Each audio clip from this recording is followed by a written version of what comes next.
Hi, everyone. Dr. S here, and this is part two of the whys and hows of conducting awesome customer interviews. Let's jump in. All right, first of all, let's talk about who's involved. Really, we have multiple people involved. We got customers, but we also have your team, and we got other people that you could actually interview besides the customers, including experts and experienced people. We'll talk about all of these as we go through this particular lesson. All right, let's talk about customers first. Most people, of course, know that the end user is a customer. That's pretty obvious. But you should know also that there are other types of customers. And this is pretty basic marketing material. You've got influencers, people can influence other people to buy it. You got recommenders, people who could recommend things to other people. You got the actual buyers. Sometimes the end user is not the buyer. And there's also buyers within the entire channel that might be important for you to talk to, not just the end user.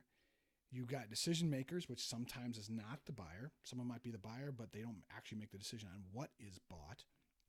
And finally, you've got this last group, which is a saboteur, which is someone who may not want this to be bought at all. And in this case, it's the parents who don't want the kids to buy the video game. Another interesting thing is that people can be all of these different pieces. And so, what you have to try to do is build empathy and understanding of how things are working in your space so that you can understand, are there different types of customers? And if so, what type of customers are they? Next, we talk about your team. Your team has a variety of roles to play. It's not just going out and doing the interview, there's a whole bunch of different things that have to be done. You can do secondary research because you should be doing research about your customers and your different types of customers before you actually go and talk to them, because talking to them is expensive for you and it's expensive for them. And if you can find things online or through other mechanisms, you should. You also have people working on design. How is the whole process going to work? And trying to figure out, what is your purpose? What's the process? Who's involved? How are you making it all happen? You actually have the people who are doing the interviews themselves. And usually I recommend at least two people going ahead and doing this so that one can interview and the other person can record and understand whether you're actually getting the material you want. You have the data recorder, which could be someone who's working with the interviewer. And finally, you have people working on the analysis. Okay, well, we got this data. Now, what does that tell us? Did we actually figure out that we are supporting our hypothesis, partially supporting it, not supporting it, and what does that mean to our next iteration? And people, of course, can play multiple roles. If you're a solo person, you're playing all those roles. You can also include in your interviews experts.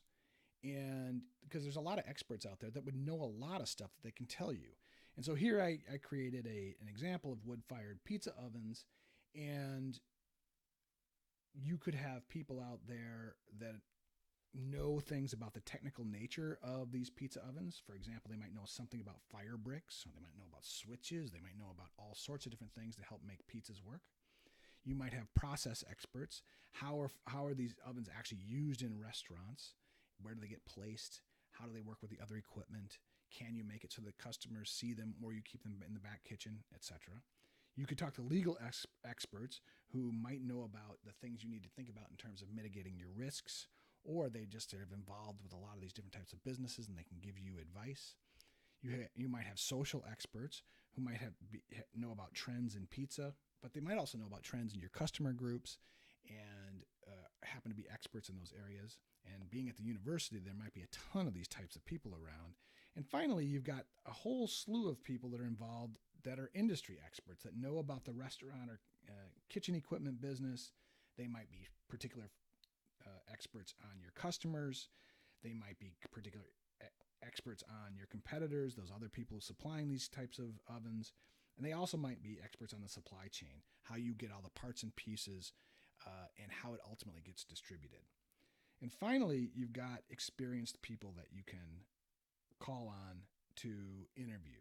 These might include mentors, they might include professors around you, they might include some of our coaches, they might actually even include competitors, because often a competitor will talk to you if they're not in your region and tell you all about different stuff. And just other entrepreneurs who can give you advice on how to think through this stuff and give you thoughts on what might be important to these different types of customer groups, how you can go about addressing them, how you can actually go about the process of engaging them and talking to them. All right, that's pretty much a wrap for the different pieces of the puzzle when it comes to doing interviews and the different types of people that are involved with them. If you have any questions, just get in touch.